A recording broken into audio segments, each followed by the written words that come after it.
ሊሰማ ኢየሱስ ዳግም ይመጣል። ደስ ይበለን እንዘምር ኢየሱስ ዳግም ይመጣል። ይመለሳል ይመለሳል ኢየሱስ ዳግም ይመጣል።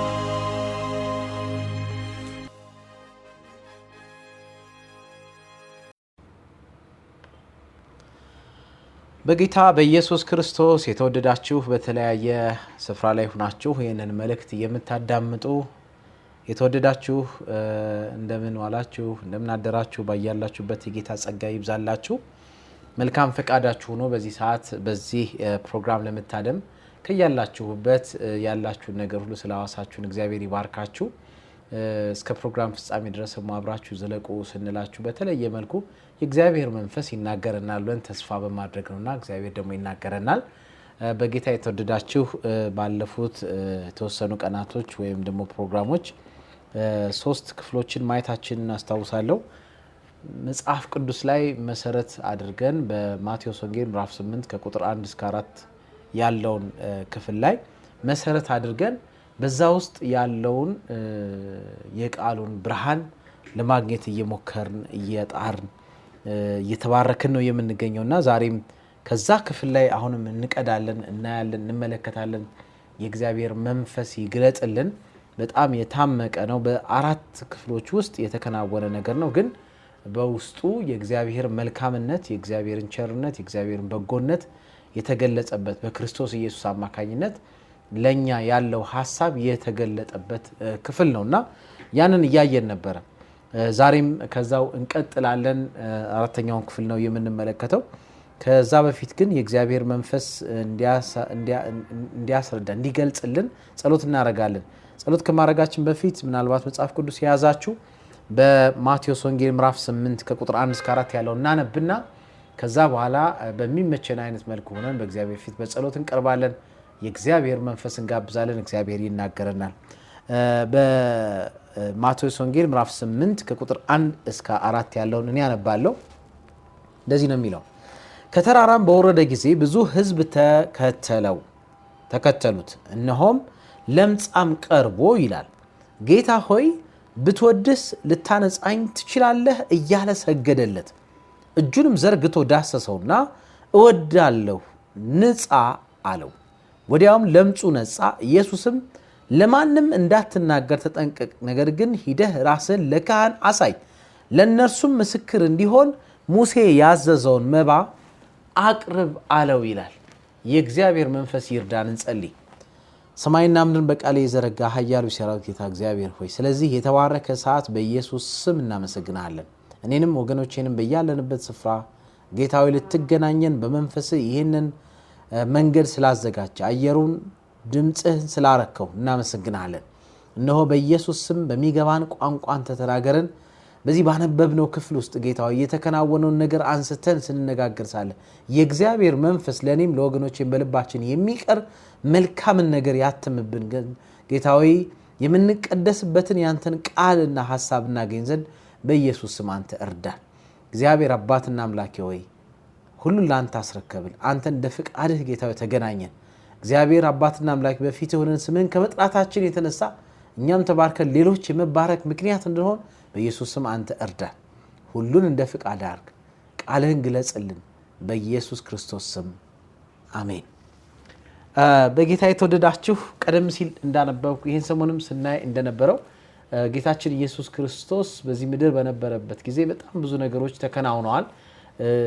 ከተከናወኑት መካከል ደግሞ ጥቂቶቹ ተጽፈውልናል። ለኛ የተጻፉበት ምክንያት ደግሞ አላቸው። እያንዳንዳቸው በየቀኑ በየሰዓቱ ደግመን ባነበብን ቁጥር ለህይወታችን የሚሆን የሚተርፍ የሚበቃ እንደገና ደግሞ የሚጠግነን የሚያቆመን በጌታ ፊት በትህትና እንድንቀርብ የሚያደርገን እጅግ በጣም የታመቀና መልካም የሆነ ነገር ይዘው ይገኛሉና ባለፉት 3 ፕሮግራሞቻችን በተለየ መልኩ ይህ ሰው ወደ ጌታ ወደ ኢየሱስ ክርስቶስ የቀረበበት መንገድ በእምነት ካልሆነ በቀር የማይሆን እንደሆነ እና እምነቱን አንስተን ስንገረም ነበር።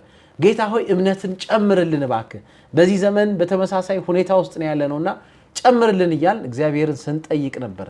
ስለ እግዚአብሔር ቅርብነት፣ ረዳትነትና ሩህሩህነት እየተመለከትን ሊረዳን ፈቃደኛ እንደሆነ ስንመለከትም ነበርና ብዙ ነገሮችን አንስተናል። ዛሬ ደግሞ በተለየ መልኩ ደግሞ ኢየሱስ የማይነካው ነካ በሚል ሐሳብ ነውና ከተከሰቱት ነገሮች መካከል መጀመሪያው አካባቢም ደጋግሜ ተናግሬያለሁ። ይህ ሰው በላዩ ላይ ያደረበት ህመም ከህብረተሰቡ እንዲገለል የሚያደርገው ነው። ይገለላል። መገለሉ ደግሞ የሚገርማችሁ እንደዚሁ ሐኪም አይቶ አይደለም፣ ካህኑ ራሱ ነው በተሰጠው መመሪያ መሰረት ይህን ሰውዬ እንደዛ ሆኖ ካገኘው ያ ህመም በሱ ላይ ካለ ይህ ሰው ይገለላል፣ ከብዙ ነገሮች ላይ ይታቀባል፣ ይወጣል ከማህበረሰቡ። መውጣት ብቻም ሳይሆን አውቀው ምን ሳያውቁት ወደሱ የሚጠጉ ሰዎች እንዲቀርቡት አይፈለግም። እሱ የነካው ነገር በሙሉ እርኩስ ነው፣ ማንም የሚቀበለው አይደለም፣ ከሱ የሚረባ ነገር አይወጣም ተብሎ ስለሚገመት በጣም በርቀት ነው የሚቀመጠው። ከብዙ ነገሮች ተነጥሎ ተለይቶ ነው የሚኖረው። ያም ብቻም ሳይሆን የሚገርመው ነገር ደግሞ ሰዎች እንኳን ተሳስተው ወደሱ ሊቀርቡ ቢሉ አስቀድሞ የሚጮኸው እሱ ነው። ወደ እኔ እንዳትጠጉ፣ እኔ እርኩስ ነኝ ብሎ የሚያውጅ እርኩስነቱን የሚያናገር በጣም በተደጋጋሚ መናገር ያለበት ነገር ቢኖር እሱ እርኩስነቱን መግለጽ እና በዚህ አይነት ሲቹዌሽን ውስጥ የነበረ ሰው ነው። እንግዲህ ጌታ ኢየሱስ ክርስቶስ በዛ በኩል ሲመጣ ሳለ፣ ከተራራ ሲወርድ ሳለ፣ በብዙ ሰዎች ተከቦ ሳለ ይህ ሰው ግን በውስጡ ከተገለጠለትና ካደረበት የርህራሄ መንፈስና እምነት ውስጡን ፈንቅሎ የወጣው ነገር በጌታ በኢየሱስ ክርስቶስ ፊት እንዲገኝ ነበር ያደረገው እና መገኘት ብቻም ሳይሆን በክርስቶስ ኢየሱስ ፊት በርህራሄ በእግዚአብሔር ፊት ይሰግድ ነበር፣ እግዚአብሔርን ያመልክ ነበር፣ ጌታን ያከብር ነበር። ማክበር ብቻም ሳይሆን ደግሞ የሚገርመው ባደረበት ነገር ላይ እንኳን ተንተርሶ የእግዚአብሔርን ፍቃድ በመጠየቅ ደግሞ ሌላን ክብር ያመጣ፣ ሌላ አስደናቂ ነገርን የገለጠ ሰው። ምክንያቱም ጌታ እንደሚያድነው አውቋል። ግን ፍቃዱን የጠየቀበት ሁኔታ ስትመለከቱ እጅግ በጣም የሚገርምና የሚያስደንቅ ለብዙዎቻችን ዛሬ ትምህርት ሆኖ የሚያልፍ እስከ ዘላለም የምንማረው ሳይንስ ነው እዛ ውስጥ ያለው ብዬ ነው ማስበው ነኝ። ምክንያቱም ጌታ ሆይ ፈቃድስ ቢሆን ብሎ ይጠየቅ፣ ብትወድ ልታነጻኝ ትችላለህ ብሎ ያለበት ጌታ ኢየሱስ ክርስቶስ ደግሞ የሚገርመው ፈቃደኛ መሆኑን የገለጸበት በተለይ ባለፈው ክፍል የተመለከትነው አስገራሚ ነገር ዛሬም ያ ድምጽ ይጮሃል በመስቀሉ አማካኝነት በቃሉ አማካኝነት እንደገና በእያንዳንዳችን የዕለት ተዕለት ተግባር ወይም ደግሞ ልምምድ አንጻር ሁሉ ጊዜ የሚገለጸው ነገር ቢኖር የእግዚአብሔር ድምጽ ዛሬም ይጮሃል። ያ መልካም ፈቃዱ መልካም ፈቃደኝነቱ መቻሉማ ያየነው ሰማይና ምድር የፈጠረ አምላክ ነው። ለእርሱ የሚሳነው ነገር የለም። ግን በእኔና በእናንተ ህይወት ውስጥ የሚከሰተው ነገር ላይ ደግሞ ፈቃዱ መሆኑን ማረጋገጥና ማወቅ ሌላ ድንቅ ነገር ነውና ይህ ሰው ፈቃድ ቢሆን ብትፈቅድ ነበር ያለው። ብትፈቅድ ማድረግ ትችላለህ አንተ ግን ብትፈቅድ ብሎ የጠየቀበት ሁኔታ ትመለከታለች። ከዛ በኋላ የተከሰተው ነገር ነው ዛሬ የምናነሳው። የተከሰተው ነገር ክርስቶስ ኢየሱስ ይሄን ሰው የነካበት ኩነት ወይም ደግሞ ሁኔታ ወይም ደግሞ የሚገርም ነገር ከውስጡ እንዲወጣ ያደረገ። ምክንያቱም ይሄን ሰው መንካት ሳይሆን ይሄ ሰው የነካውን ነገር መንካት ራሱ አጠገቡ መገኘት ራሱ የማይገባ የማይሆን ነገር ብዙዎች ያገለሉት ብዙዎች ያራቁት ሰው ሆኖ ሳለ ክርስቶስ ኢየሱስ ግን ያን የማይነካውን ነካው፣ ዳሰሰው። መንካት ብቻም ሳይሆን ዳሰሰው የሚልና መንካትና መዳሰስ ለኔ ልዩነት አለው። መዳሰስም ነበረበት። የተለየ ነገር ነው የሆነው። ሌሎች ያገለሉትን የተዉትን ሊያዩት የማይፈልጉትን የሚሰቀቁትን ውግዝ ደማሪዎስ ተብሎ ከዛ የራቀበትን ወገኖቼ የኔና የናንተ ውጥንቅጡ የወጣ ህይወት ኃጢአት ወይም ስቃይና የተሸበብንበት ነገር ክርስቶስ ኢየሱስን ወደና ወደ እናንተ ከመቅረብ አያስፈራው። በጣም የሚገርም እውነት ነው። የሚያስደንቅ እውነት ነው። ተኝቼ በተነሳው ቁጥር በወጣው በገባው ቁጥር ጌታ ኢየሱስ ክርስቶስን ከትናንት ይልቅ ዛሬ እንድናፍቀው የሚያደርገኝ ነገር ቢኖር ይህ የእግዚአብሔር ባህሪ ነው።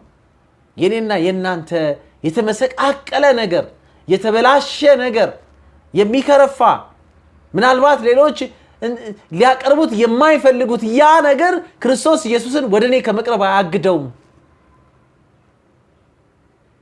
በዚህ መካከል ነበረ የእግዚአብሔር ርህራሄ የተገለጠው። እግዚአብሔር ምን ያህል ሩህሩህ እንደሆነ የተገለጠበት በደንብ አድርጎ የሚያሳየን።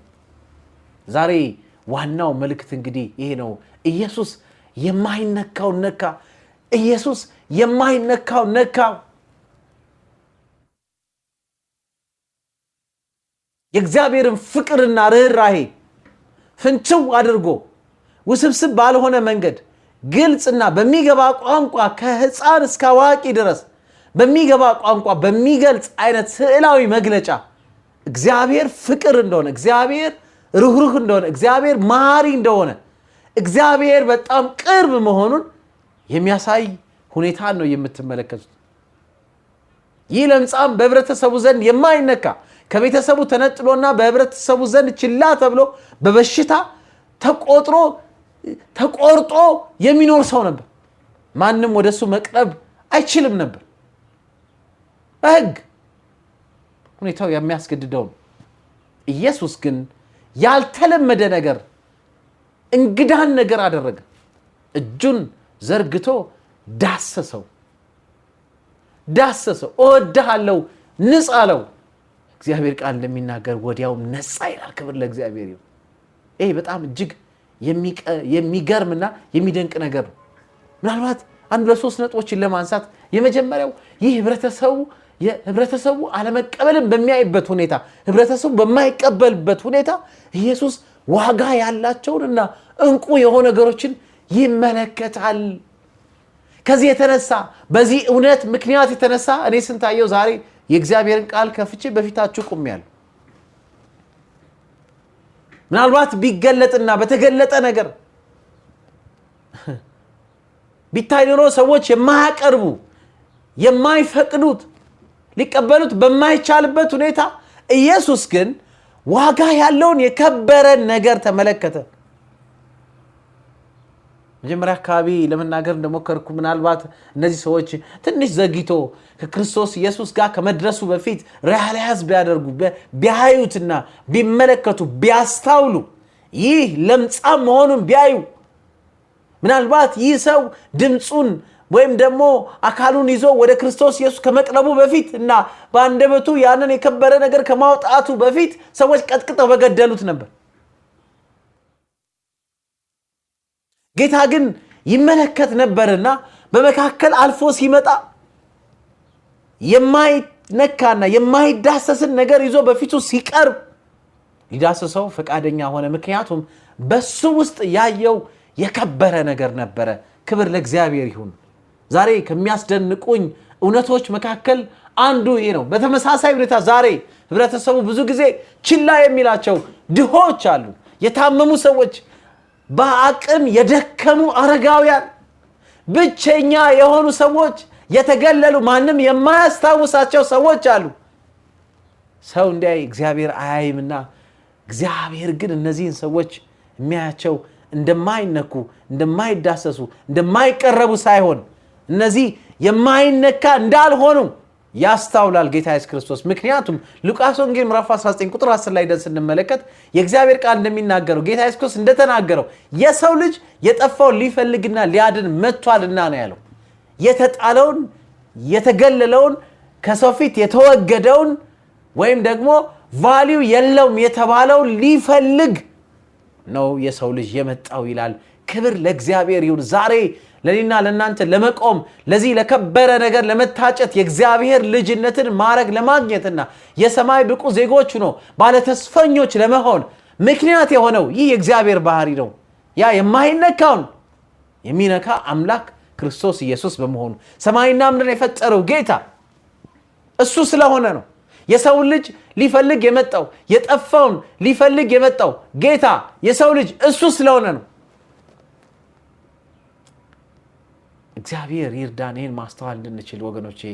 ለብዙዎቻችን የመቆም ምክንያት በሰው ፊት የመመላለስ ምክንያት፣ እንደ ሰው ክብር አግኝቶ ወግና ማዕረግን አግኝቶ የመመላለስ ምክንያት ያ የማይነካውን ነገር የማይዳሰሰውን ነገር የዳሰሰው ጌታ ምክንያት ሆኖ ነው።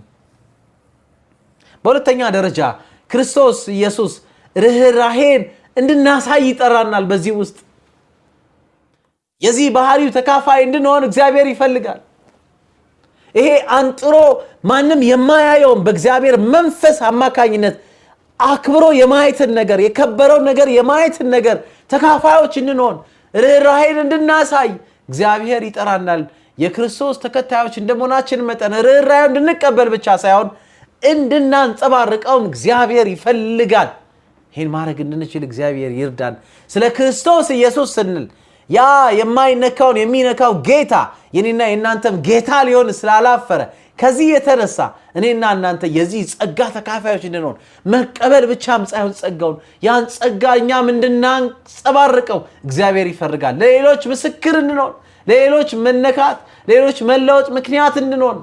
ይህ ማለት ኢየሱስ ለምጹን እንደተቀበለ ሁሉ ለምጻም እንደተቀበለ ሁሉ ቤቶቻችን፣ ቤተክርስቲያኖቻችንና ማህበረሰቦቻችን ችላ የተባሉ ሰዎችን የእንኳን ደህና መጣችሁና አክብሮ የመቀበልን ባህል ሊያዳብሩ ይገባል። ይህ ማለት እውነተኛ ክርስትና ነው። ማቴዎስ ወንጌል ምዕራፍ 25 ቁጥር 40 ላይ ሄደን ስንመለከት አንድ እውነትን ያስቀምጣል። ጌታ ኢየሱስ ክርስቶስ በምሳሌ ሲናገር በመጨረሻ ዘመን የሰው ልጅ በክብር በተገለጸ ጊዜ በሁለት ጎራዎች ይከፈላሉ። ያን ጊዜ በግራና በቀኝ የተቀመጡት መካከል እንዲህ ብሎ ይናገራል። እውነት እላችኋለሁ ከሁሉ ከሚያንሱ ከነዚህ ከወንድሞቼ ለአንዱ እንኳን ስላደረጋችሁት ለእኔ አደረጋችሁት ይላቸዋል። እኛ ጌታ ኢየሱስ ክርስቶስ የት አግኝተን ነው መቼ አይተን ነው ብለው በዛ በኩል ያሉት ኮምፕሌን ሲያደርጉ፣ በስተቀኝ በኩል ያሉት ደግሞ እኛ መቼ አግኝተን ነው ሲሉ፣ አይደለም እውነት እላችኋለሁ ከሁሉ ከሚያንሱ ለተነሱ፣ ለተረሱ፣ ለተገለሉ ለነዛ ማንም ሊነካቸው ላልፈቀዱ ሰዎች ላደረጋችሁት ከነዛ ወንድሞች ለአንዱ እንኳን ስላደረጋችሁት ለኔ እንዳደረጋችሁት ይቆጠርላችኋል ሲል የጌታ ቃል ይናገራል። የተጎዱትን ስንነካ የክርስቶስ ኢየሱስን ልብ እንነካለን ወገኖቼ። የተጎዱትን ስንደግፍ ክርስቶስ ኢየሱስን እንደመደገፍ ነው፣ እንደማገልገል ነው፣ በፊቱ በትህትና እንደመመላለስ ነው። ስለዚህ ወገኖቼ የዚህ ተካፋይ እንድንሆን እግዚአብሔር ይጠራናል። በዚህ ውስጥ የምናየው ነገር ብንሆን በክርስቶስ ኢየሱስ ድርጊት ውስጥ የምንመለከተው ሌላው ሶስተኛው ነጥብ ደግሞ ርህራሄው፣ ያ ፍቅሩ በአካል ቆሞ የሚንቀሳቀስ ነበረ፣ የሚሰራ ነበረ። ኢየሱስ ደግ ቃላትን ብቻ ሳይሆን ሰውየውን ነካ የሚል ነገር ማስታወሻ ላይ ጽፌያለሁ። እውነት ነው።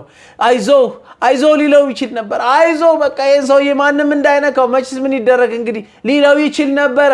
ኖ ያ ብቻም ሳይሆን ክርስቶስ ኢየሱስ እጁን ዳሰሰና ነካው የሚለው እጅግ በጣም የጠለቀ ታላቅ ሚስጥር ያለበት ጉዳይ ነው። ነካው፣ ዳሰሰው፣ እጁን ዘረጋና ይላል። እውነተኛ ክርስቲያናዊ ርህራሄ የነቃ ተግባርን የሚፈጽም ነው።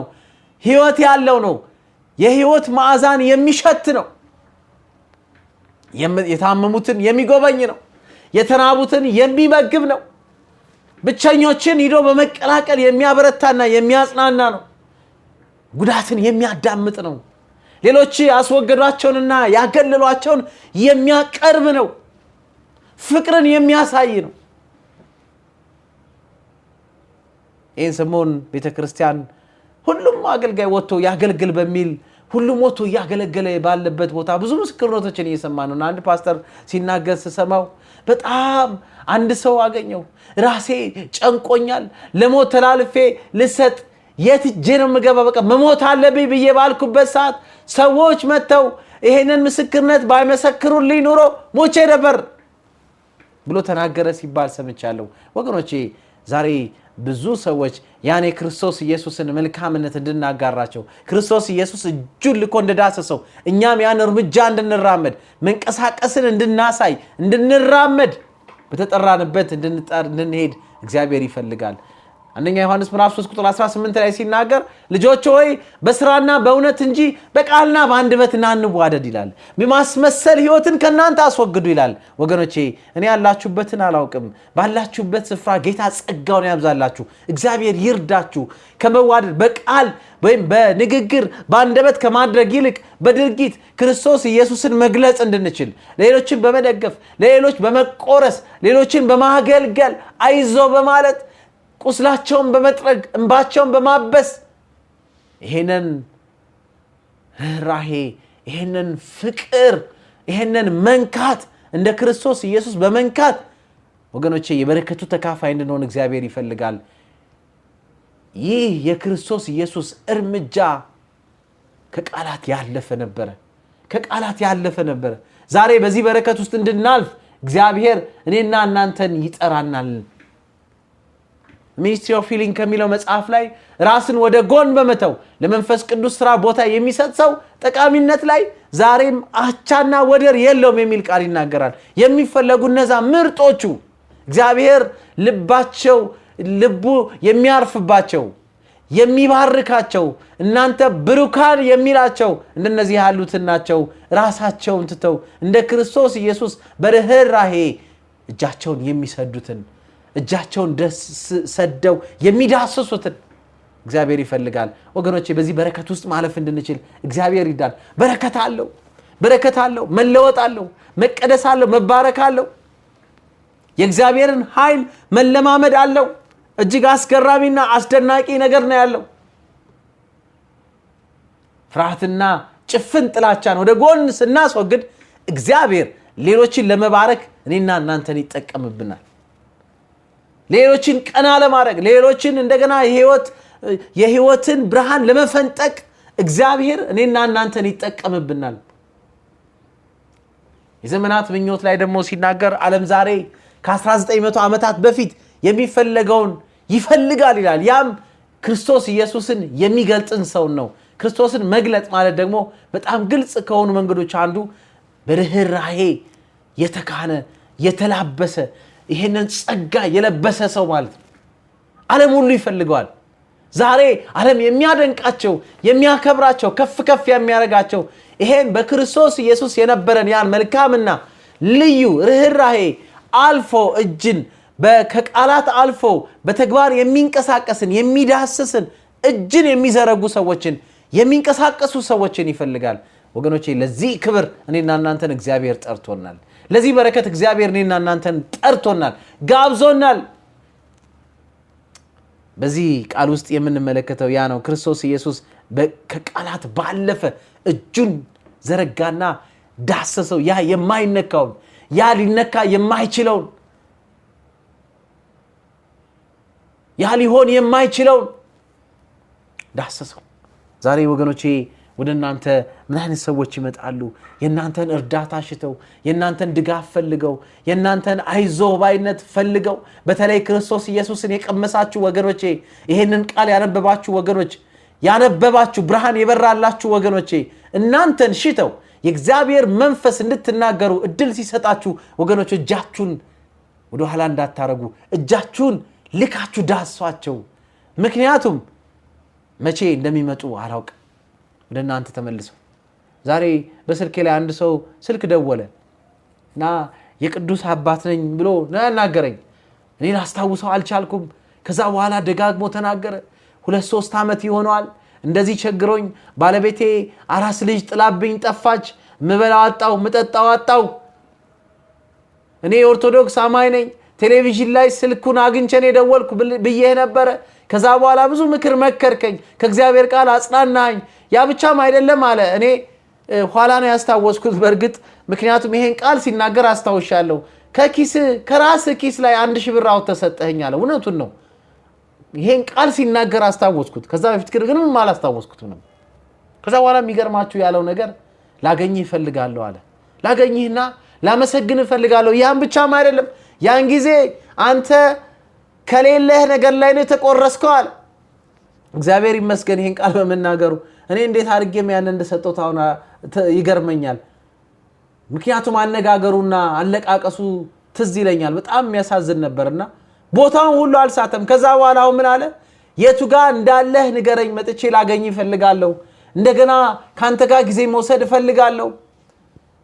ምክር እፈልጋለሁ።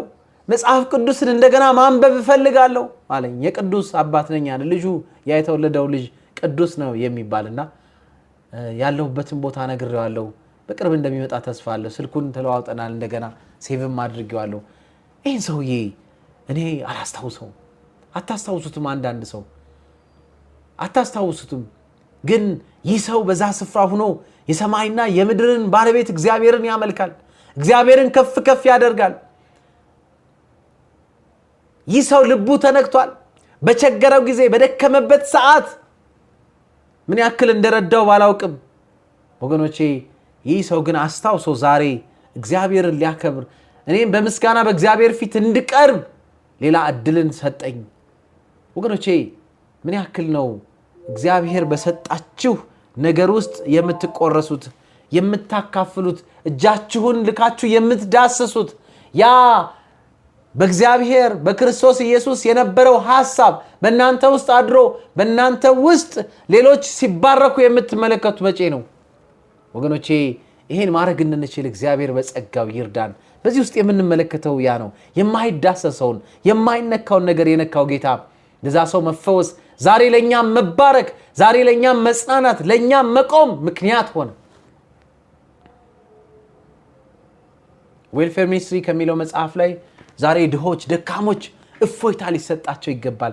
የታመሙ እንክብካቤ ያስፈልጋቸዋል። ሐዘንተኞች ከሐዘናቸው ሊጽናኑ ይገባል የሚል ቃል ይናገራል። ወገኖቼ በዚህ ተልእኮ ውስጥ መሳተፍ እንድንችል፣ ማገልገል እንድንችል፣ ዙሪያችንን በማየት መጠየቅ እንድንችል የእግዚአብሔር መንፈስ ሁላችንም ይርዳን። በዛ ውስጥ እግዚአብሔር በረከትን አዟል። እውነተኛ ክርስትና ማለት ያ ነው። ቁሞ የሚሄድ የሚራመድ፣ የሚንቀሳቀስ፣ ለውጥን የሚያመጣ ያን ጊዜ ብዙ በረከት ይሆናል። ይህን ማስተዋል እንድንችል የእግዚአብሔር መንፈስ ሁላችንም ይርዳን። ጸሎት አድርጌ ይህን ፕሮግራም እንጨርሳለን። ከኔ ጋር አብረን እንጸልይ። ምስጋና የሚገባህ ቅዱሱ የሰማይ አባት እግዚአብሔር ሆይ ስለዚህ መልካም ቀን እናመሰግናለን። ስለ ቃልህ እናመሰግናለን። እግዚአብሔር አባትና አምላኬ ሆይ በዚህ ጸጋ ውስጥ እንድናልፍ ጥሪ ስላረክልን፣ ደግሞም ጌታ ሆይ አንተ የማይነካውን የምትዳስስ እግዚአብሔር አምላክ፣ የፍቅር አምላክ፣ ሩህሩህ አምላክ እንደሆንክ በቃልህ ስላረጋግጥክልን እናመሰግናለን። ይሄንን ጸጋ እኛም ቀምሰን ለሌሎች ማቅመስ እንድንችል ደግሞ ጸጋ ይብዛልን። ማስተዋልን ስጠን። መኖራችን ለሌሎች በረከት ሆኖ ለሌሎች እግዚአብሔር ሆይ አንተን ማግኘት ሆኖ መዳሰስ ምክንያት ሆኖ እግዚአብሔር አባትና አምላክ እናልፍ ዘንድ በኢየሱስ ስም ሁላችንም እርዳ። መውጣት መግባታችን በስምህ የተባረከ ይሁን። ይህ ጸጋ በእኔና በወገኖቼ ላይ እንዳይገለጽ ያለ የክፉ ሐሳብ በኢየሱስ ስም የከሸፈ ይሁን፣ አይሳካለት። እግዚአብሔር ሆይ ከስጋ ድካም፣ ከዚህ ዓለም ፈተና፣ ከክፉ ፈተና በኢየሱስ ስም አላቀ በዚህ መንፈስ በዚህ የክብር ሙላት እየተመላለስና ከብር ዘንድ በኢየሱስ ስም አንተ ሁላችንም እርዳን። ወገኖቼ ባሉበት ስፍራ ጸጋ ይብዛላቸው። ይሄን ቃል የሰሙ ሁሉ ስለ ቃልህ የተባረኩ ይሁኑ። ለሌሎች ደግሞ ጌታ ሆይ ማካፈል የሚችሉበት ጸጋ ይብዛላቸው። ጌታ ሆይ እናመሰግናለን ስለሰማን በጌታ በኢየሱስ ክርስቶስ ስም አሜን። በጌታ የተወደዳችሁ ባላችሁበት እግዚአብሔር ይባርካችሁ። ጌታ ጸጋውን ያብዛላችሁ። ነገና ደግሞ ነገ እስከምንገናኝ የጌታ ጸጋ ከሁላችንም ጋር ይሁን። በሰማነው መኖር እንድንችል ሁላችንም ይርዳን። ተባረኩ።